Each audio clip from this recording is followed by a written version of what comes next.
अभी हम देखते हैं आपका, ये आपका 8th फेब का लेवल 2 का पेपर है। लेवल 2 मैथमेटिक्स सेक्शन देखेंगे अब हम इसमें। ठीक है, पहला क्वेश्चन हमसे क्या कह रहा है कि which of the following is an effective teaching learning material to introduce the basic concept such as shapes, perimetry, area and characteristic of polygon. ठीक है, तो इसका डायरेक्ट आंसर बताएंगे, थ्योरेटिकल में अपन ज्यादा टाइम नहीं देंगे। तो इसका आंसर होता है आपका 3 जियोपोड। ठीक है, क्वेश्चन नंबर 32 हमसे कह रहा है कि if 2x minus 10 and 3x minus 50 are complementary angle. Complementary angle का मतलब हम लोग जानते हैं कि दो कोई भी एंगल दिए हुए हों, कॉम्प्लीमेंट्री एंगल का मतलब है x plus y equals to 90 degree. Correct, तो कुछ नहीं करेंगे and then find the value of. तो जब हमको इसकी वैल्यू निकालनी है, मतलब हमको x की वैल्यू चाहिए, और x की वैल्यू निकालने के लिए हमारे पास क्या है, कॉम्प्लीमेंट्री एंगल का formula 2x minus 10 plus 3x minus 50 is equals to कितना होता है मेरा 90 बाई डिफॉल्ट होता है आपका। तो 3x प्लस 2x कितना हो गया आपका 5x माइनस 50 प्लस 10 माइनस का 60 इक्वल्स टू 90। तो 5x इक्वल्स टू 150, 90 प्लस 60 इधर आएगा तो प्लस का हो जाएगा, x इक्वल्स टू 30। ठीक है, डिवाइड किया अपन ने, तो x से जब 30 वैल्यू आ गई तो ये क्या हो जाएगा 4x plus 14, 4 into 30 plus 40 that is 12 120 plus 40 यानी कि 160। ऑप्शन देख लेंगे, ऑप्शन कौन सा हो गया आपका, पहला करेक्ट आंसर है। ठीक है, which of the following statement related to the project method in teaching of the mathematics are correct. It is a method based on learning by doing. ठीक है, it is a method in which the role of the learner is minimum. ऐसा कुछ नहीं होता है, ये वैसे ही नेगेटिव सेंस है। It is the method which turns the learner into the discoverer. ठीक है, तो ये आपका डिस्कवर करेंगे मतलब पता चलेगा। It is always based on deduction. Deduction ये अपने आप में एक नेगेटिव सेंस हो गया, तो इसके सिर्फ दो ही लग रहा है मेरे को, ए और सी। ऑप्शन में है ए और सी, हाँ है ऑप्शन आपका कौन सा हो गया 33 का 2। Test which provide information about the relative performance of the member of a specific group of students are called. ऐसा कौन सा टेस्ट है जो कि मतलब रिलेटिव उसके रेस्पेक्ट में बात करता है परफॉर्मेंस के बारे में, नॉन रेफरेंस्ड टेस्ट। ठीक है, कुछ कुछ चीजें थ्योरेटिकल आपको याद ही रखनी पड़ेंगी। Which among the following is are the purpose of formative assessment sorry. तो 35 का इसका आंसर जो है आपका वो होगा आपका 2 A and C. Making assessments part of teaching, provide feedback to the children. Ranking and placement of the children कभी भी मोटिव नहीं होता है किसी भी टीचिंग ऑब्जेक्टिव में। Question number 36 which of the following measurement can be side of a right triangle. तो इसको लेके अपन कई बार डिस्कस करेंगे। Pythagoras triplet, like Pythagorean triplet जो अपन बोलते हैं। ट्रिपलेट का मतलब आपका हो गया यहाँ पे, पाइथागोरियन ट्रिपलेट क्या होता है इफेक्टिवली कि जब अपन राइट एंगल ट्रायंगल की बात कर रहे होते हैं तो एक एंगल आपका कितना होता है 90 डिग्री, और इसके सामने वाली साइड हाइपोटेनियस, एक परपेंडिकुलर हो जाता है एक बेस हो जाता है। तो हाइपोटेनियस हमेशा आपका बड़ा होता है आपका परपेंडिकुलर से भी और बेस से भी, यानी कि तीन साइड्स आपस में एक तो इक्वल नहीं होंगी कभी भी। करेक्ट, दूसरा उनके स्क्वायर्स जो होंगे वो कैसे होंगे, hypotenuse square equals to perpendicular square plus base square. ठीक है, तो इस तरीके से जब आपका होता है तो अब आप देख लेंगे यहाँ पे कि जो ये जो वैल्यू आपको दी हुई है, लाइक कुछ कुछ आपको याद भी रखने पड़ सकते हैं इसमें। अब जैसे 16 30 32, ठीक है, अगर आप इसको डायरेक्ट 16 30 32 में ना देखो तो आप ऐसे देखो, डिवाइडेड बाई 2 कर दूं मैं तो 8 15 और 16। ठीक है, अब आपको लगता है 16 का स्क्वायर 256 होता है। करेक्ट, सबसे बड़ी साइड है तो हाइपोटेनियस लेंगे इसको, 15 का स्क्वायर 225 होता है और इसका स्क्वायर 64, 504 9। क्या ये दोनों मिलकर 256 बना रहे हैं, नहीं बना रहे हैं, आप डायरेक्टली चेक कर सकते हो। ठीक है, आप उसको डिवाइड कर दो या मल्टीप्लाई कर दो, दैट डजंट मैटर कि आपका पाइथागोरियन ट्रिपलेट की वैल्यू चेंज होगी, बस फाइनल वैल्यू में आपकी लेंथ कम ज्यादा होगी, वो आप देख सकते हो। अब आप यहाँ पे 32 का स्क्वायर करते तो टाइम खराब होता ना। अब जैसे 12 50 और 44, तो मैं इसको क्या लिखूंगा 6 25 और 44 का आधा आपका 22। ठीक है, तो 6 का स्क्वायर 36। ठीक है, अब 22 का स्क्वायर आपको देखना पड़ेगा, तो 22 का स्क्वायर जो आप देखोगे वो कैसे देखोगे, 22 डायरेक्ट देख लो, 2 और 2 4, 2 और 2 4 और 4 8 और 2 और 2 4 484। और 484 में 36 करो तो 6 और 4 10। तो क्या 625 में जो है वो लाइक यहाँ पे 25 का जो स्क्वायर है सबसे बड़ी साइड 25 है, तो उसमें एक डिजिट जीरो आएगी, नहीं आएगी, तो ऑप्शन ये भी गलत है। 14 50 48, 14 का मतलब 7, 50 का मतलब 25 और 48 का मतलब आपका 24। ठीक है, तो 24 का स्क्वायर कितना होगा 576, 7 का स्क्वायर 49 और 25 का स्क्वायर 625।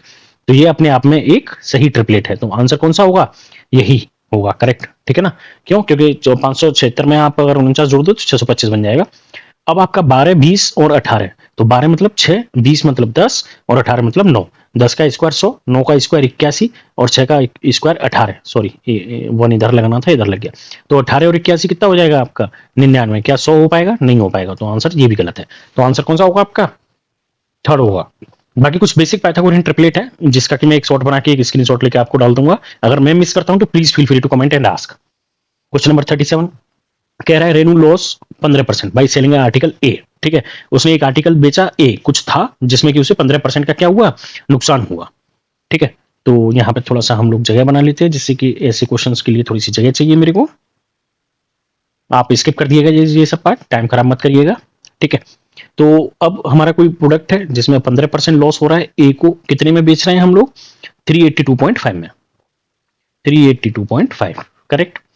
और दूसरा है गेन हो रहा है 12% का सेलिंग प्रोडक्ट बी, तो ये लॉस हो रहा है, ये 12% का गेन हो रहा है, प्रोडक्ट बी है, और कितने में बेच रहे हैं हम लोग इसको, 616 में। दोनों की हमको कॉस्ट प्राइस नहीं पता है। ठीक है, याद रखेंगे हम लोग, यहाँ पे शायद वही क्वेश्चन है। If C sells both article for 1180, अब उसने दोनों को मिला के कितने में बेच दिया, A plus B is equals to 1180। ठीक है, तो उसने बेच दिया 1180 में। ठीक, अब उसके बाद हमसे क्वेश्चन में कह रहा है देन परसेंटेज गेन बताना है। तो दोनों को 1180 में बेचा है, तो परसेंटेज गेन कब बता पाऊंगा, जब दोनों की कॉस्ट प्राइस मेरे पास होगी। जब जितने में बेचा है उसमें से मैं कॉस्ट प्राइस को माइनस करूंगा, जो अमाउंट मेरा बचेगा उसके रेस्पेक्ट में परसेंट कैलकुलेट करके बता दूंगा कि भाई मुझे गेन हुआ है कि लॉस हुआ है। लेकिन उसके लिए पहले मुझे क्या चाहिए, कॉस्ट प्राइस चाहिए। तो कॉस्ट प्राइस निकालने के लिए अपन पे बहुत सारी ट्रिक्स हैं, लेकिन आई डोंट नो, मुझे ट्रिक्स में मजा नहीं आता। तो ए का कितना है, 100 में से 15% का लॉस हो रहा है, मतलब 100 माइनस 15 मतलब 85। ठीक है, तो मैं लिखूंगा 0.85 of A is equals to कितना है मेरा, 382.5। तो ए की कॉस्ट प्राइस कितनी हो जाएगी, 382.5 अपॉन 0.85। पॉइंट से पॉइंट उड़ गया, यहाँ पे 50 आ गया। अगर 5 से 17 से काट लो, 17 पंजे 85, और 17 से जी कितने टाइम्स कट जाएगा, 17 दूनी 34, 4 बचा, 17 दूनी 34, फिर से कितना बचा मेरा, 34 42 8 बचा, तो 17 पंजे 85 और 0। तो ए इक्वल टू 5 से वापस काटेंगे, 5 चौके 20, 55 25 0। तो ए की वैल्यू आ गई मेरी 450। अब बी में 12% प्रॉफिट हुआ है, तो 100 प्लस 1 यानी कि 100 प्लस 12 यानी कि 112। परसेंट में जाएंगे तो 1.12। तो मैं लिख सकता हूँ 1.12 of B is equals to कितना है मेरा, 616। तो B is equals to 616 upon 1.12, point हटाया, डबल जीरो लगा लिया यहाँ पे। ठीक है, अब आप किससे काटेंगे, लाइक 4 से काट लो डायरेक्टली, 4 से डायरेक्ट कट रहे हैं ना। ठीक है, 4 दूनी 8, 9 10 11, 4 अट्ठा 32। ठीक, और 4 1 4 बचा 2, 4 पंजे 20, 1 बचा, 4 चौक 16, डबल जीरो। अब ये बचा आपका 28। ठीक है, तो 14 दूनी 28 अगर मैं डायरेक्ट काट लूँ, 14 दूनी 28, 14 1 14, 14 1 14, 10 बचा, डबल जीरो, 1150। 1150 को आधा कितना हो गया आपका, 550। तो बी की वैल्यू होगी आपकी 550। दोनों की कॉस्ट प्राइस निकाल ली मैंने, ए की 450 आ गई, ये रही मेरी कॉस्ट प्राइस, ये ए की कॉस्ट प्राइस होगी, ये मेरी बी की होगी। तो दोनों ए प्लस बी जब हम करेंगे तो कितना हो जाएगा, 450 और 550। तो 0 5 5 10, एक बचा मेरे पास, 4 5 9, 1000 रुपए। ठीक है, तो 1000 में अब हमसे कह रहा है 1108 में हमको प्रॉफिट बताना है। तो 1180 माइनस 1000, तो कितना बचा, मात्र 180। तो परसेंट प्रॉफिट ही तो बताना है। तो 180 अपॉन कॉस्ट प्राइस करेंगे अपन, मल्टीप्लाइड बाई 100। डबल जीरो से डबल जीरो उड़ गया, जीरो से ये उड़ गया, तो 18% डायरेक्ट आंसर आ गया। तो ऑप्शन कौन सा हो जाएगा आपका, बी। ठीक है ना, कैलकुलेशन कैसे किया अपन ने भाई, 15% लॉस था तो 85% 0.85 कर दिया उसको, और गेन था 12% तो 1.12 कर दिया उसको। डायरेक्ट अपन ने कॉस्ट प्राइस निकाली, कॉस्ट प्राइस आ गई तो उससे अपन ने डायरेक्ट गेन निकाल लिया। करेक्ट, कह रहा है developing an understanding about pattern is consider essential for teaching algebra. ठीक है, which of the following represent correct reason for the given statement, pattern are associated with generalization. ठीक है, ये 38 का आंसर कौन सा होगा आपका, 1। ठीक है, making pattern enhance creative mindset, pattern are comparatively easier, pattern have a lot of real life application. I don't know, इसका आंसर 1 दिया हुआ है आपके सीटेट की में। Question number 39, a swimming pool is 20 metre length and 15 metre breadth and 4 metre depth, what is the cost of plastering. ठीक है, तो जो स्विमिंग पूल है हमारा, वो कुछ कुछ ऐसी करके शक्ल का होगा। ठीक है, तो कुछ ऐसे होगा जिसमें कि ऊपर अपना पानी है, तो ऊपर तो अपन प्लास्टरिंग करेंगे नहीं, तो प्लास्टरिंग कहाँ करेंगे, इन सारी साइड वॉल्स पे, तो 5 वॉल पे करेंगे। तो ये लेंथ, ये बिर्थ और ये आपकी हाइट। ठीक है, तो जब इस पे करेंगे तो बेस पे करेंगे, तो बेस पे करेंगे तो एल इंटू बी, जो भी एरिया है। फिर इस वाली दीवार पे करेंगे तो ये 2 दीवारें हैं, 2 times of B into H, plus आमने सामने वाली ये वाली और ये बड़ी वाली, तो plus 2 times of L into H, L into H. ठीक है, तो ये मेरा टोटल एरिया हो जाएगा। बस जितना एरिया होगा उसको मल्टीप्लाई बाई कॉस्ट कर दूंगा मैं, आंसर आ जाएगा। तो एल इंटू बी 2। अब यहाँ पे भी एच है, यहाँ पे भी एच है, तो मैं थोड़ा सा कैलकुलेशन को इजी करने के लिए थोड़ा सा यहाँ पे बी एंड एल को रख लूंगा। ठीक है, तो अब बाकी की अपन यहाँ पे वैल्यू रख लेते हैं। एरिया यहाँ नीचे लिख लेता हूं मैं, area is equals to L कितना है मेरा 20, बी कितना है 15, प्लस 2 टाइम्स ऑफ एच कितना है मेरा 4, ब्रैकेट में क्या आएगा 20 प्लस 15, यही तो अपन ने ऊपर देखा है। ठीक है, तो 15 दूनी 30, 300 प्लस 4 दूनी 8 मल्टीप्लाइड बाई 35। ठीक है, तो 35 दूनी 70 और 7 चौक 28 मतलब 280, 300 प्लस 280 करेक्ट। तो 3 और 2 5, 580। ये कितना आ गया मेरा एरिया आ गया मीटर स्क्वायर। ठीक है, तो ये हो गया मेरा एरिया। अब हमसे कह रहा है कि कॉस्ट इतनी है तो multiplied by 42, total cost is equals to total area into per metre square. Multiply कर देंगे आप इसको तो फाइनल जो आंसर आता है आपका 24.360। ठीक है, मीटर स्क्वायर में आता है, सॉरी नॉट पॉइंट, 24360, पॉइंट क्यों लगा दिया, आई एम सॉरी, पॉइंट क्यों आएगा, पॉइंट का तो कोई मतलब ही नहीं है ना। 24360 रुपए, इतना रुपए आ जाएगा। कैलकुलेशन आप कर लेंगे। Question number 40, the pie chart is constructed for the following data. अब इस डेटा के लिए पाई चार्ट बनाया गया, तो पाई चार्ट के लिए अपन एक ही चीज जानते हैं क्या, कि angle upon total angle is equals to value upon total value, बस इतना आना चाहिए। तो एंगल हमको नहीं पता है, टोटल एंगल हमेशा 360 डिग्री होता है क्योंकि गोल गोल घूम रहे होते हैं हम सेंटर पे। तो एंगल की वैल्यू हमको नहीं मालूम है और टोटल वैल्यू भी नहीं मालूम है, तो टोटल वैल्यू और वैल्यू के लिए हमको ये क्वेश्चन दिया हुआ है। तो कह रहा है what is the difference between the, difference बताना है central angle and the sectoral angle representing the number of computer sold in March and January. तो डिफरेंस पूछा है तो ये नहीं दोनों का अलग अलग निकालने बैठ जाओ। तो मार्च में कितने बचे 840, जनवरी में 500, तो 840 माइनस 500 कितना हो गया आपका 300, कितना बचा 5 6 7 8 340। ठीक है, तो ये डिफरेंस हो गया 340, तो वैल्यू मेरी यहाँ पे आएगी 340। अब टोटल वैल्यू नहीं पता है तो टोटल वैल्यू कहां से आएगी, इसको पूरे को जोड़ के, इसको पूरे को जोड़ के आपका कितना आ जाता है लगभग लगभग, जैसे सब जीरो हो गया तो 2 9 10 11, 11 और 5 16, 16 और 4 20, तो 20 का डबल जीरो हो गया, यानी कि 2 जीरो हो गए, 2 बचा मेरे पास। अब लास्ट डिजिट को देख लेते हैं, 8 और 2 10 और 8 18 और 7 25, 25 और 8 33 और 7 40 और 5 45 करेक्ट। तो ये हो गया 45। ठीक, सीधा सीधा अब यहाँ पे ये देखिए कैंसिल हो जाएगा, ये जीरो से ये जीरो चला गया, ये जीरो से ये जीरो चला गया, ऊपर वाला 9 से 9 चौक 36 और 9 बन जाए 45। तो angle theta equals to 34 into 4 divided by 5, 4 चौक 16, एक बचा, 4 तिया 12 और 1 13 अपॉन 5, 5 दूनी 10 और 5 सत्ते 35, बचा एक 5 दूनी 10। आंसर कितना हो गया 27.2। कहाँ है 27.2, हाँ answer number 3। Which of the following problem is interdisciplinary in nature. ठीक है, इसका आंसर जो होगा वो आपका फर्स्ट होगा। ठीक, छोटी क्वेश्चंस में अपन ज्यादा नहीं, थ्योरी क्वेश्चंस में अपन ज्यादा नहीं जाएंगे। Write your name and draw and the line of symmetry in each alphabet wherever possible. I don't know. 42, Rajiv invested a sum 7000, ठीक 20% पर एनम के हिसाब से 1:1/2 ईयर्स के लिए कंपाउंडेड हाफ ईयरली। अब यहाँ पे हाफ ईयरली कंपाउंडेड हो रहा है तो इफेक्टिवली ये कितना लिखा है 2 1 2 और 1 3/2, तो हमको ये इसको मल्टीप्लाई बाई 2 कर दें तो 3 साल में आ जाएगा। अब इसको मल्टीप्लाई किया तो इसको डिवाइडेड बाई 2 कर दें तो ये 10% हो जाएगा करेक्ट। ये अपन बहुत इजीली याद रखेंगे। तो पहले अपन राजीव का याद रखते हैं, तो आर ने कंपाउंडेड किया इसको, तो आर का जो कंपाउंडेड है 7000 है, 1 प्लस 10% रेट पे है, 3 साल के लिए है क्योंकि अपन ने मल्टीप्लाई बाई 2 कर दिया वहां पे। तो 7000 मल्टीप्लाइड बाई ये 0 से 0 कट गया, यानी कि 11/10, 11/10 मल्टीप्लाइड बाई 11/10। तो ये 10 से सब कुछ उड़ गया, यहाँ पे ये बचता है आपका 121331 करेक्ट। क्यों, क्योंकि 121 11 11 121, ये तो याद रखेंगे आप, 11 इंटू 121, तो 11 1 11 बचा कितना 1, 11 दूनी 22 और 1 23, 2 बचा, 11 1 11 12 13। ठीक है, याद रखेंगे 3 बार 11 11 11 मल्टीप्लाई करेंगे तो 1331 करेक्ट। तो जब इसको मल्टीप्लाई करोगे तो 7 1 7 7 7 21 2 7 21 22 23 2 7 1 7 8 9 9317। लेकिन ये टोटल अमाउंट होता है, तो उसने क्या पूछा है इंटरेस्ट, तो ओनली इंटरेस्ट अगर हम निकालें राजीव का तो कितना हो जाएगा 9317 माइनस 7000, तो यानी कि 2317। ये हो गया फर्स्ट करेक्ट। अब हमसे क्या कह रहा है, Amit invested some of 8000 10% per annum 2 year के लिए compound annually, what is the difference between the interest, interest ही तो बताना है अपन को।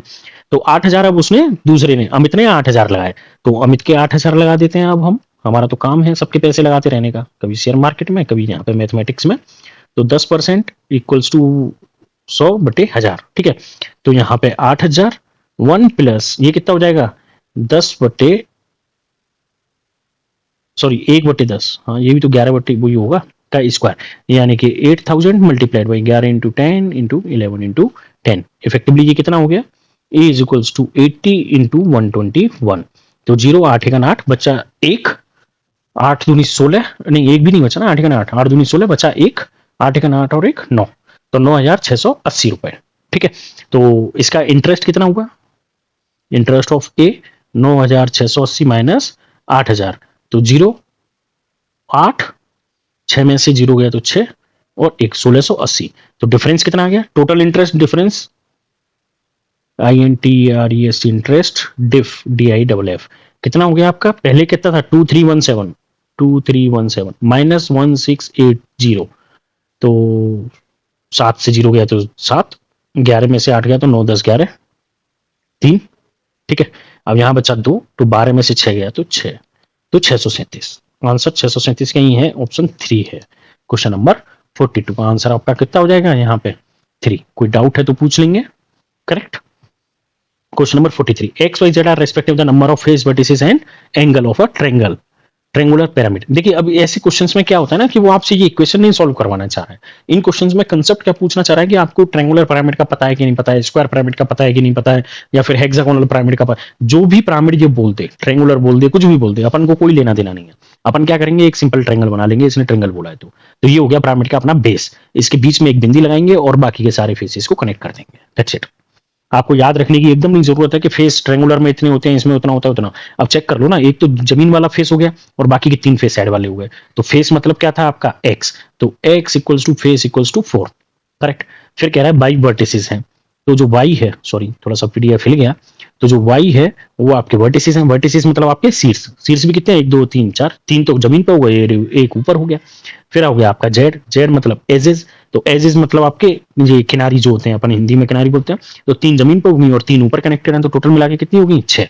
अब आपको ये एक्स वाई जेड की वैल्यू रखना है, बस इक्वेशन तो कोई भी सोल्व कर लेगा अगर एक्स वाई जेड आपको पता है तो, करेक्ट। तो कंसेप्ट क्या था, पिरामिड कैसा है, तो आप देखिए पहले में रखते हैं, पहले ये एक्स और जेड का क्रम याद रखेंगे, पता चला एक्स वाई जेड एक साथ रख दिया, एक्स इक्वल टू कितना है 4, इसी में रखेंगे हम, बाकी कैलकुलेशन नहीं करेंगे, बस समझना है आपको। तो 4 दूनी 8 और जेड कितनी है 6, तो 6 दूनी 12, 12 और 8 कितना हो गया 20। अब ये बाई क्या था 4, तो 4 थे 12, 20 माइनस 12 कितना हो गया 8, ये कितना है 6। चलिए नीचे 8 दिख रहा है, नीचे ट्राई कर लेते हैं, 4 दूनी 8 और ये 4 है, अब यहाँ पे वाई है याद रखेंगे, और 4 थिया 12, 12 और 8 20, अब ये 6 है, 6 दूनी 12, 20 में से 12 गए तो कितना बचा 8, ऑप्शन कौन सा सही हो गया आपका 3। अब बाकी के दोनों आप चेक करना चाहो तो कर लो, आंसर मैच नहीं करेगा। ठीक है, इन क्वेश्चंस में बहुत ज्यादा टाइम खराब नहीं करना है और ये बहुत इजी होते हैं, तो सबसे पहले सॉल्व करने हैं। Which among the following is the most appropriate model of proof for proving root 2 is an irrational number? ठीक है, तो 44 का जो आपका कॉन्ट्राडिक्शन, पहले मान लेंगे कि ये इरेशनल नंबर नहीं है और फिर उसको सॉल्व करने बैठेंगे, लेकिन पेपर में अपन को ये थोड़ी करना है, अपन को कोई थ्योरेटिकल आंसर नहीं देना है, correct. Question number 45. A student was asked to arrange the following number in descending order. The student wrote the following answer, right? -150 descending, not ascending, correct. लेकिन ये ascending. Which of the following is the most appropriate for response for the student? Question number क्या है आपका, ये 45. 45 का answer कौन सा है आपका 4th. The student has understood the concept of arranging integers but has done a mistake by arranging them in increasing order, मतलब ascending order. जबकि अपन को किस में करना था, descending, decreasing order में करना था, correct. Question number 46. A and D are the 2 points lying on the same side of a line segment. अब देखिए ये सब क्वेश्चन जो होते हैं वो देखते ही आपको तुरंत सॉल्व करने हैं, ठीक है, क्यों, क्योंकि ये बहुत इजी होते हैं और तुरंत हमको नंबर दे देते हैं, ये नंबर B और C। अब इनकी साइड में कहीं A है कहीं D है, अब इन दोनों को मिला लें तभी तो कुछ ना कुछ ट्रायंगल बनेगा, बिना मिलाए तो ट्रायंगल बनेगा ही नहीं। अब हमसे कह रहा है कि भाई साहब AB जो है वो 5 है, ठीक है, और हमसे कह रहा है CD जो है वो भी 5 है, ठीक है, यानी कि दोनों साइड इक्वल होगी। अब दूसरा पेन चेंज कर लेते हैं, ठीक। फिर हमसे कह रहा है आपका AC इक्वल्स टू 8, हम आपको समझाने के लिए इतना स्लो स्लो चल रहा है, और BD इक्वल्स टू भी 8 है, तो ये दोनों लाइन भी बराबर होंगी, ठीक है। अब आ जाते हैं तीसरे कलर पे। अब हमसे कह रहा है कि BC जो है वो 4 है, तो ये तो कॉमन ही है तीनों में। अब अगर इन ट्रायंगल्स को अगर आप अलग अलग बनाओ दोनों को, तो इनकी शक्ल कुछ ऐसी होगी, ABC DCB, करेक्ट। ये भी 8 है, ये 5 है और ये 4 है, कॉमन है, दोनों की शक्ल एक सी है, तो SSS, तीनों SSS होगा, तो ऑप्शन 3 और 4 तो वैसे ही खत्म हो गया। अब बात करते हैं कौन सा सही होगा, दोनों में ABC से शुरू हो रहा है, तो A से किधर जा रहे हैं अपन, B की तरफ, तो अपन D से किधर जाएंगे, C की तरफ। अब दोनों में देख लो, यहाँ D से B की तरफ जा रहे हैं तो गलत है, D से किधर जा रहे हैं, C की तरफ। आंसर कौन सा हो गया आपका 2 सही हो गया। तभी तो अब जी आप प्रैक्टिस करोगे तो 2 मिनट मतलब 5 सेकंड से कम में आंसर कर पाओगे। विच of the following number is not divisible by 72? 72 मतलब क्या हो गया, 9 8 72, 8 इंटू 9। तो 8 का डिविजिबल अपन कब देखते हैं, लास्ट थ्री डिजिट। 9 का कब देखते हैं, सम ऑफ डिजिट। ठीक है, तो जो सम ऑफ डिजिट अगर आपका 9 से डिवाइड हो रहा है तो नंबर 9 से डिवाइड होगा, 9 से डिवाइड होगा तो मतलब 72 से भी डिवाइड होगा, नहीं तो नहीं होगा। तो देख लेते हैं, 8 दूनी 16, 8 24 और चौक 32 और 4 36। तो ये हो गया 36, 9 चौक 36 डिवाइड होता है, मतलब डिवाइड होगा। और 8 हो 8 16 और 8 के 24 25 26 27 मतलब 27, 9 18 9 27 डिवाइड होगा। 9 5 14 15 16 17 18 मतलब ये कितना हो गया आपका, अरे यार ये पीडीएफ, ये कितना हो गया आपका 18, यानी कि 9 दूनी 18। जब तीनों ही हो गए तो आंसर कौन सा हो गया आपका, फोर्थ। फिर भी चेक कर लो, 9 5 14 15 16 15 9 5 14 एक 15 और 4 19 20 21, 21 जो है वो कभी 9 से डिवाइड नहीं होगा। तो हमसे पूछा नहीं होगा, तो इसमें कुछ करना ही नहीं था। ठीक है, फ्रैक्शन ऑफ सेकंड्स में आंसर करना था। The following observation has been written in ascending order, if the median is this then the mean of data. अब एक चीज बताओ, हमको मीडियन दिया हुआ है, नंबर लिखे हुए हैं, तो इन दोनों का जो सम होगा दो, वो इसी से तो हम मीडियन निकालते हैं। तो a+ 3/2 इक्वल्स टू अपन क्या लिखेंगे, 61.5। तो a+3 ये दो नंबर हो गए, तो 61.5 इंटू 2 यानी कि 123। ठीक है, 62 मतलब 124 होता है ना, तो कितना हो गया, 5 दूनी 10, 122 हुआ कि 23 हुआ, 6 और 6 12, 120, एक और एक 2 यानी कि 123 हुआ। ठीक है, अब आप देखो हमको मीडियन पीडियन निकालने की जरूरत है नहीं है, क्यों, क्योंकि अपन को क्या निकालना है, मीन का मतलब सारे नंबरों का सम, और जब a और a+3 का आंसर तो सम हमको दिया हुआ है 123, तो बाकी के 4 नंबर का सम निकाल के अपना टाइम ना बचाएं हम लोग। करेक्ट, तो 71 74 78 और 90, तो 8 और 4 12 और 1 13। ठीक, मैं सिर्फ 4 नंबर का निकाल रहा हूँ। ठीक है, और 13 मतलब एक बचा, तो 9 और 1 10 और 7 17 और 7 14 7 21, 21 और 10 31। ठीक, एक सम ये हो गया, एक सम ये हो गया। अब इधर आ जाते हैं, 7 और 1 8 9 और 8 दूनी 16 और 1 17। ठीक, एक बचा, 5 और 4 9 और 1 10 और 3 13 14 15, तो ये हो गया 15। तीनों का सम कर लें, 3 और 3 6 और 7 और 6 13, बचा 1। ठीक है, 2 3 और 5 8 और 1 9, 3 4 5, तो 59। अब डिवाइडेड बाई कितने नंबर हैं, 4 और 4 8 और 2 10, डिवाइडेड बाई 10, तो 59.3 आंसर हो गया। करेक्ट, कॉम्प्लिकेट मैंने कुछ नहीं किया, वो मीडियन में लेके एक ही वैल्यू निकालना, ये करना वो करना, क्यों करना है, वो करना ही नहीं है। अपन क्यों टाइम खराब करेंगे, अपन को तो टाइम बचाना है। करेक्ट, अपन को ये दोनों नंबर दिए हुए हैं, दोनों का सम हमको पता चल गया यहाँ से डायरेक्ट, तो फिर बाकी का ए बाहर में जाए, हमको ए से क्या लेना देना। बाकी के 4 नंबर का ये सम हो गया, बाकी के 4 नंबर लेफ्ट वाला ये हो गया, राइट वाला ये हो गया, सबको जोड़ के divided by number of digit, that is called mean, मतलब माध्य। आंसर कौन सा हो गया आपका 2। कोई डाउट है तो पूछ लीजिएगा। कुछ ये बोल रहा है क्वेश्चन नंबर 49, इसमें क्या कह रहा है, वन ऑफ द फैक्टर। ठीक है, अब हमको इसका फैक्टर निकालना है, लेकिन आप देखेंगे तो 4x स्क्वायर को अपन लोग क्या लिख सकते हैं यहाँ पे, 2x का स्क्वायर। करेक्ट, 9 इसको क्या लिख सकते हैं, 3y का स्क्वायर। 12 को क्या लिख सकते हैं, 2 into 2x into 3y। Right, ये a+b का स्क्वायर बन गया टोटल आपका। तो यहाँ पे मैं डायरेक्टली इसको क्या लिख सकता हूँ, 2x प्लस 3y का होल स्क्वायर।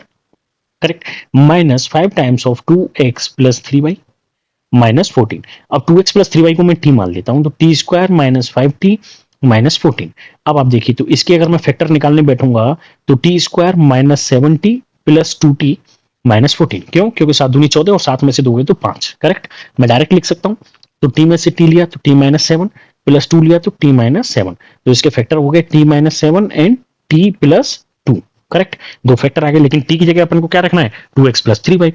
तो t प्लस 2 में रखेंगे तो 2x plus 3y plus 2, and t minus 7 में रखेंगे तो 2x प्लस 3y माइनस 7। अब देख लेते हैं कहां पे आ रहा है, 2x plus 3y minus 7 option number 1 में ही आ रहा है। इसमें प्लस हो गया तो ये गलत है, इसमें 14 हो गया तो ये गलत है, इसमें माइनस 2 हो गया जबकि प्लस 2 होना चाहिए था, तो ये भी गलत है। तो ऑप्शन कौन सा हो गया आपका 49 का 1 आंसर सही है।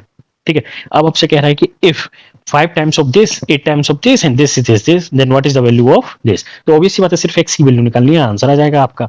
ठीक है, तो x की वैल्यू निकालने के लिए 5 टाइम्स ऑफ 3x प्लस 4, तो यहाँ पे जगह है थोड़ी सी, यहाँ पे यूज कर लेते हैं 3x प्लस 4 प्लस, यहाँ पे दूसरा आगे वैल्यू क्या लिखा हुआ है आपका, minus 8 times of 6x plus 7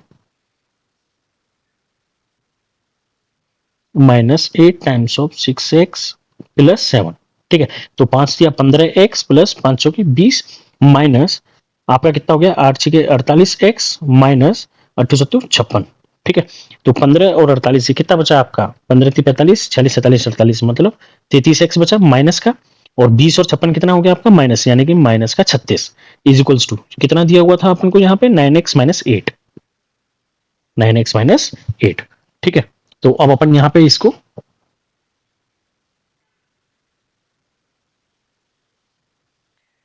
solve करेंगे। तो 9x को मैं लाइक इधर ले आता हूँ, तो इधर ले जाता हूँ, तो 9x + 33x is equals to minus का 36 प्लस का 8। ठीक है, तो इफेक्टिवली ये कितना हो गया, 36×9 = 42x इज इक्वल्स टू 36 में से 8 गए तो आपका कितना बचा, माइनस का 28। ठीक है, तो x इक्वल्स टू -28/42, तो 14 दूनी 28 और 14 तिया 42। ठीक है, माइनस का 2/3 x इज इक्वल्स टू। अब आगे देख लेते हैं कि अपन को क्या करना है। हमसे कह रहा है कि 3x + 4 की वैल्यू बताओ, तो यहाँ पे लिख लेंगे 3x + 4, 3 इंटू माइनस का 2/3 + 4, 3 से 3 उड़ गया तो -2 + 4, आंसर कितना हो गया आपका 2। बस x की वैल्यू निकाल के तो वैल्यू रखनी थी आपकी, तो आंसर कौन सा हो गया आपका 50। ठीक है, क्वेश्चन नंबर 51 वापस से आपका थ्योरी क्वेश्चन है, तो 51 का अपन डायरेक्ट आंसर देख लेंगे कि एग्जैक्ट आंसर क्या होगा इसका। 51 का आंसर आपका सीटेट के हिसाब से जो है वो 4th ऑप्शन है, करेक्ट। टाइम खराब नहीं करते हैं अपन। कह रहा है कि a and b is 17/6, ab is 2, then what is the value of a minus b where a is greater than b। ये ऐसे कुछ भी लिखा हो कोई फर्क नहीं पड़ता आपको, अपन को क्या करने का है, अपन सिंपल है कि a माइनस बी का स्क्वायर जो मैं लिखता हूं वो क्या लिखता हूं, a प्लस बी का स्क्वायर माइनस 4ab, सिंपल। ठीक है, तो a प्लस बी का वैल्यू मेरे को मालूम है 17/6। ठीक है, का square 4 into a into B की वैल्यू कितनी है 2,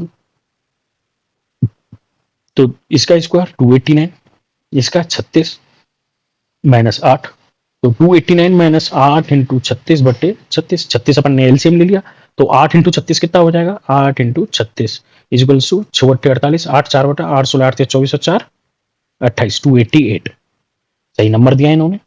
289 - 288/36, तो 1/36। ये किसकी वैल्यू आ गई, a माइनस बी के स्क्वायर की 1/36, तो a माइनस बी इक्वल्स टू कितना हो जाएगा, √of 1/36 विच इज 1/6। तो आंसर कौन सा हो जाएगा आपका फर्स्ट। कह रहा है in quadrilateral A B C D if, अब देखो ये क्वेश्चंस जो हैं वो आपको फीलिंग्स और थोड़ी सी अंडरस्टैंडिंग के साथ जाना पड़ेगा, कि जैसे ए एंड बी एंड हमसे कह रहा है डी सी, ए बी जो है वो डी और सी, जैसे आप ए बी बनाओगे तो आपको डी और सी का ख्याल रखना है नाम लिखने में, ठीक है ना। तो एंगल बी आपका 70 है, 70 कब होगा, ऐसे खींच दूंगा लाइन तब तो ये आपका कितना बन जाएगा 90 हो जाएगा। तो इसको थोड़ा सा मैं एक्सटेंड करूं, ये ऐसे करके बनाऊंगा तब कहीं जाके ये 70 डिग्री के अप्रोक्स आएगा यहाँ पे। फिर हमसे कह रहा है A B equals to C D है, ए बी जो है वो सी डी के बराबर है, तो मतलब ये भी उतना ही आपका यहाँ पे आगे आएगा। तो ऑब्वियस सी बात है कि ये भी यहाँ पे ऐसे ही कनेक्ट होना पड़ेगा, करेक्ट। बनाओ या मत बनाओ वो एक अलग चीज है।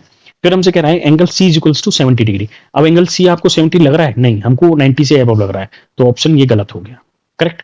फिर हमसे यहाँ पे भी angle C is equals to 17 बोल रहा है, तो हम इसको भी काट देंगे, ठीक है। अब आ जाते हैं हम इसमें, angle A is equals to 110 बिल्कुल हमको लग रहा है, angle C is equals to 110 बिल्कुल लग रहा है, angle A is equals to 70 हमको बिल्कुल नहीं फील हो रहा है, तो एंगल ए 70 नहीं हुआ। तो आंसर कौन सा हो गया आपका 53 का 2। इसका कोई और एक्सप्लेनेशन हो तो बताइएगा आप, हमको तो नहीं समझा इसका। The product of two rational number is -40, ठीक है, कोई भी टू रेशनल नंबर है, हमको नहीं पता, कुछ भी हो सकता है। तो हमने कहा पी क्यू है, तो उनका मल्टीप्लाई करने पे कितना हो रहा है 40/3 हो रहा है। If one of them is -5/2, अच्छा एक की वैल्यू भी दे दी, तो -5/2 रखा, तो माइनस का 40/3, तो माइनस से माइनस उड़ गया, 5 से ये 8 बार उड़ गया, तो 8 इंटू 2/3 यानी कि 16/3, ठीक है। पी की वैल्यू आ गई मेरे पास, ठीक। And the reciprocal of other is x, मतलब इसका रेसिप्रोकल जो है वो x है, तो इसका p का रेसिप्रोकल कितना होगा, x is equals to 1/p, यानी कि 1/16/3 यानी कि 3/16, ठीक है। x की वैल्यू आ गई हमारे पास। फिर हमसे क्या कह रहा है, then the what is the value of, अच्छा 8 इंटू, अब ये इसकी हमको वैल्यू बतानी है, तो हमसे कह रहा है 8 इंटू 3/16 प्लस 4 दूनी 8 और 1 9/4, मतलब यहाँ पे 9/4 हमको दिया हुआ है, करेक्ट। तो 8 से ये 2 बार कट गया, तो ये 3/2 प्लस 9/4, एलसीएम हो गया 4, तो 3 दूनी 6 प्लस 9, 9 और 6 15/4।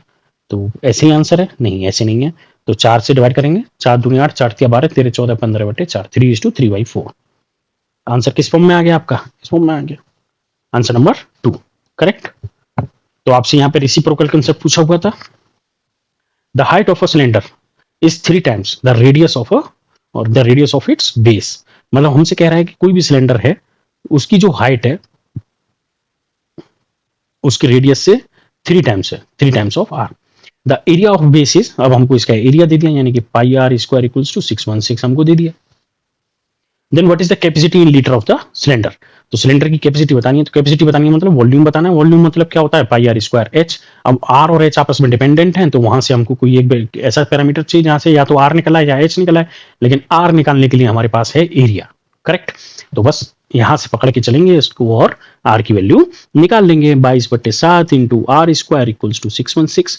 तो R square equals to 616 into 7/22। 11 दूनी 22, डायरेक्ट काट दो, हमेशा कटेगा।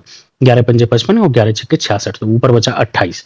तो R square equals to 28 into 7, मतलब 4 इंटू 7 इंटू 7। 28 को मैंने 7 चौक 28 लिख लिया ना, तो इसका स्क्वायर 7 हो गया और इसका स्क्वायर 2 हो गया। तो आर की वैल्यू जो होगी वो 2 इंटू 7 यानी कि 14। ऐसे भी निकाल सकते हो, घड़ी घड़ी आपको जरूरी नहीं कि हर चीज को मल्टीप्लाई करते रहो, ठीक है। तो अब डायरेक्ट वॉल्यूम निकाल लेते हैं। Volume is equals to 22/7 into R square, ठीक है। आर स्क्वायर मतलब 14 इंटू 14 इंटू एच, एच मतलब 3 इंटू आर, 3 इंटू 14 करेक्ट। 7 से ये 2 बार कट गया, ये पूरा मल्टीप्लाई करोगे तो 25.872 आएगा। लेकिन वो किस में आएगा आपका, लीटर सेंटीमीटर में, किस में दिया हुआ है आपकी, सेंटीमीटर स्क्वायर। तो आर और एच आपकी किस में है, सेंटीमीटर में। तो ये सारा किस में निकलेगा, सेंटीमीटर क्यूब में। लेकिन इसको लीटर में डिवाइड कर, लीटर में निकालोगे तो डिवाइडेड बाई क्या कर दोगे, 1000। तो 1000 से डिवाइड करते 25.872 आंसर हो जाएगा। Which of the following statement is are true? Question number 56। तो इसका आंसर जो है वो है आपका D. The square root of a prime number is not a rational number. ठीक, अब क्वेश्चन नंबर हमको दिया हुआ है 57। देखिए इस क्वेश्चन का जो सीटेट के हिसाब से कोई भी आंसर सही नहीं है, लेकिन इसमें अपन कंसेप्ट समझ लेते हैं और इसको सॉल्व कर लेते हैं, ठीक है। जब भी ये ऐसे माइनस खोपड़ी पे बैठा हुआ हो तो कुछ नहीं, अंदर के नंबर को आप क्या करोगे, उल्टा कर दो। जैसे अपन x/y अगर मैं लिखूंगा यहाँ पे, तो अगर मुझे ये पावर को प्लस में करना है तो माइनस का 3/1 की पावर 3 प्लस कर लिया मैंने, ठीक है। ये हो गया 3/2, उल्टा कर दिया मैंने, प्लस का 4 कर लिया करेक्ट। तो अब अपन डिवाइड कर लेंगे, तो माइनस के 3 का क्यूब डिवाइडेड बाई 3 की पावर 4 और 2 की पावर 4। जब डिवाइड करोगे तो -3 की पावर 3, 3 की पावर 4 और ऊपर चला जाएगा 2 की पावर 4। तो -1 की पावर 3, 3 की पावर 3 अलग अलग लिख लिया ना मैंने, 2 की पावर 4 और 3 की पावर 4। तो ये इसलिए क्योंकि मैं यहाँ काट सकूं पावर को। तो -3 की पावर 1 मतलब -1 इंटू -1 इंटू -1, ठीक है। 3 टाइम हो गया ना आपका, -1 इंटू -1 इंटू -1, माइनस माइनस क्या हो गया, +1 इंटू -1, तो फाइनल -1, ठीक है। तो ये हो गया -1 और 2 की पावर 4 मतलब 16/3, तो माइनस का 16/3 किसकी वैल्यू निकली, x/y की।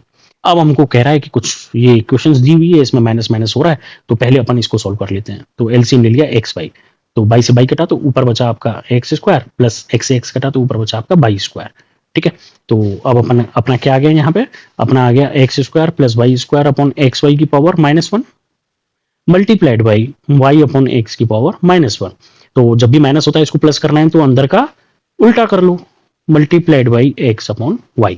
अब ये y से y स्वर्गवासी हो गया, तो ये हो गया x square upon x square plus y square. नीचे से x स्क्वायर कॉमन लेके सब जगह से उड़ा देंगे अपन लोग, तो 1/1 plus y square upon x square. तो ये x square upon y square की जगह उल्टा हो गया, x अपॉन y की जगह y अपॉन x हो गया, तो यहाँ पे भी उल्टा लिख देंगे अपन लोग, कोई दिक्कत नहीं। 1/1 प्लस यहाँ पे कितना लिखा हुआ था 16/3, तो -3/16 कर देंगे, -3/16 का स्क्वायर। तो 1/1 प्लस 3 का स्क्वायर 9 हो गया, 16 का स्क्वायर 256 हो गया। तो एलसीएम ले लिया 256, तो कितना हो गया ये 256 प्लस 9, ये टोटल 1 है करेक्ट, यहाँ पे नहीं यहाँ पे है। तो ये 256 ऊपर चला जाएगा, तो इफेक्टिवली 256 अपॉन 256 प्लस 9 265। तो ये आपका आंसर होगा, जो कि ऑप्शन में कहीं पे भी नहीं है करेक्ट। 265/9 नहीं होगा, यहाँ पे 2 समथिंग समथिंग होगा, 256/265 होगा, ठीक है। ये भी गलत है, सारी गलत है 57 में।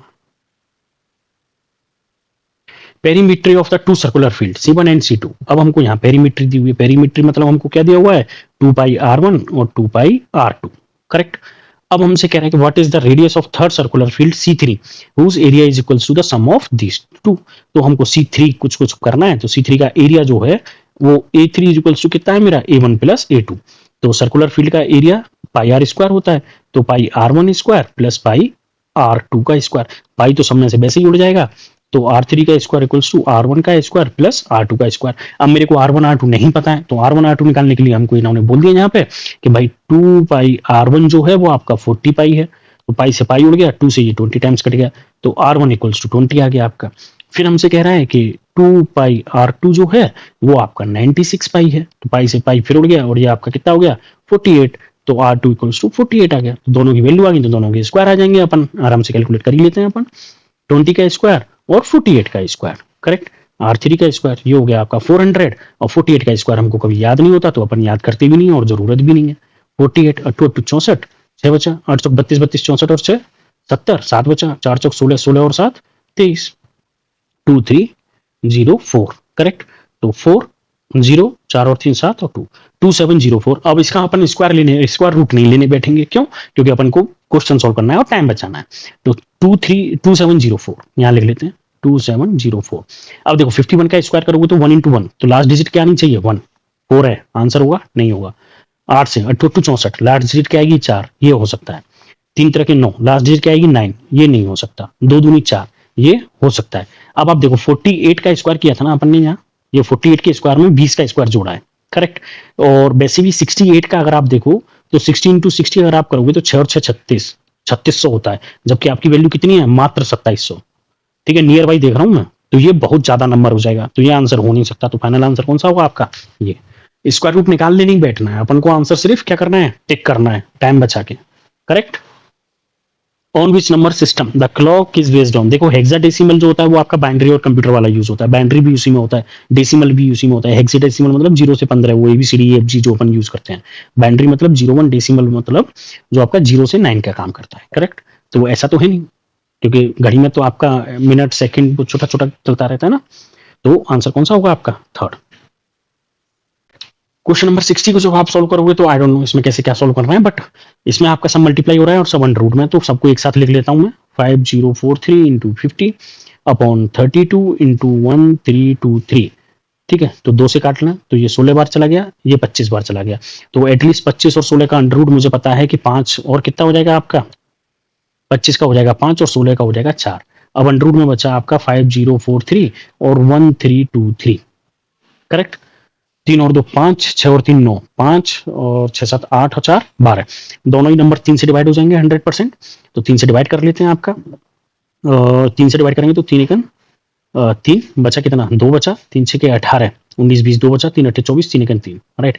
और 3 से 3 चौक 12 बचा, 1 3 चौक 12, 3 1 3, तो ये 1681 और आपका 441। 441 आपका किसका होता है 21 का होता है, और ये आपका 41 का। क्यों? क्योंकि आप अगर 1600 देखो तो किसका हो जाएगा 40 का, 4 चौक 16, करेक्ट। अगर आप निकालोगे तो ये 41 का आता है। तो इफेक्टिवली कभी कभी ट्रिक्स आपको याद रखनी चाहिए नियर बाई जो होते हैं ना, जैसे ये 41 मैंने क्यों लिखा, क्योंकि मुझे दिख रहा है कि ये 1600 से बड़ा है, करेक्ट।